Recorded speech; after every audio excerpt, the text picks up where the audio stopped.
'cause I ain't never seen a smile as beautiful as yours. Where's the operator? I think you and me got a bad connection. The Godfather 2 is arguably one of the finest movies ever made, so it's unfortunate that the game of the same name doesn't even come close to doing it justice. Sure, you'll recognize some of the characters, and you get to experience a handful of pivotal movie moments from the perspective of a character who wasn't in them, but the similarities between this forgettable open-world action game and Coppola's masterpiece pretty much end there. Worse still, The Godfather 2 has clearly been released in an unfinished state, so you have to contend with all manner of bugs, incredibly stupid AI crew members, and inconsistent frame rates at the same time as rival families and the police. You should have seen it coming, Dominic. Much of your time in Godfather 2 is spent attacking and defending businesses so that you can control them and demand protection money from their owners. The businesses include everything from bakeries that are fronts for strip joints to construction sites and packing plants, but taking control of them always plays out in the same way, so it doesn't take long for the action to feel repetitive. You show up at a business with between 1 and 3 crew alongside you, you find a way in, you kill the guys defending it, and then you find the owner and rough them up until they agree to hand the business over to you.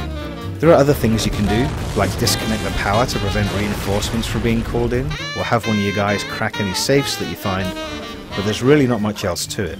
Businesses that you control earn you money, and if you control all of the businesses within a crime ring, you're rewarded with a perk for your crew, such as brass knuckles, bulletproof vests, or an armoured car. Defending your businesses from attackers can keep you pretty busy early on, but as your family grows you can delegate defensive duties to your subordinates from the Don's View map screen, and not give them a second thought. That's even less fun than chasing across town to fight in the same building that you fought in 5 times already. These shitheads you're working for ain't worth your life. Let me control the action here, got it? One of the biggest problems in The Godfather 2 is the crew that you're saddled with. You get to recruit a total of 7 soldiers for your family as you progress through the game, and they each specialise in different roles. Medics can heal you when you go down, safecrackers can pick locks, brawlers can kick down doors, and so on. For the most part, they perform these tasks with a minimum of fuss. The problem is that anytime they're expected to walk from A to B, there's a good chance there's going to be some weirdness.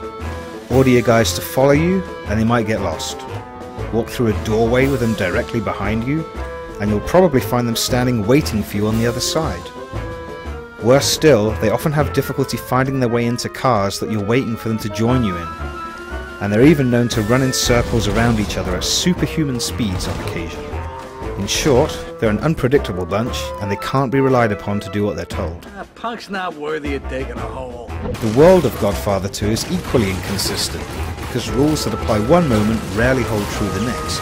Sometimes you can vault over waist-high walls, but sometimes you don't have the option to. Your engineer can cut through certain fences in certain spots, but he can't do anything with identical looking fences elsewhere. Defeating all of the rival families in New York, Florida and Cuba will likely take you around 12 hours. And though you're free to continue playing after that, there's really no incentive to do so because there are no enemies left. There's multiplayer support for up to 16 players, and it's kind of interesting that you can level up your crew in multiplayer and then take them back into the story mode, but none of the 4 multiplayer modes are much fun. The weapons aren't balanced, maps are too big, and the modes designed for characters who specialise in arson, safecracking and demolition award more points for killing enemies than they do for completing special objectives. The option for one player to join multiplayer games as the Don and play as a disembodied camera floating over the battlefield, giving advice and perks to teammates, is interesting in theory, but in practice it's no fun to play as the Don whatsoever. The controls are unwieldy, you can only fly at a fixed altitude most of the time, and frankly it's just more fun to run around wearing a bulletproof vest than it is to be the guy targeting the dispenser and handing them out to your buddies.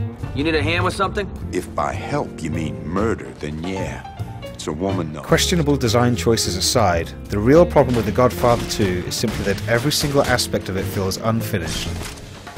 The bugs that we encountered are far too numerous to list here, and while many of them can easily be dismissed as somewhat amusing, there were plenty that interfered with our progress in missions, often by making them easier to complete than they should have been. The Godfather 2 has some interesting ideas and really should have been an offer that you wouldn't want to refuse, but as it stands, this is just an unfinished mess waiting to break your heart.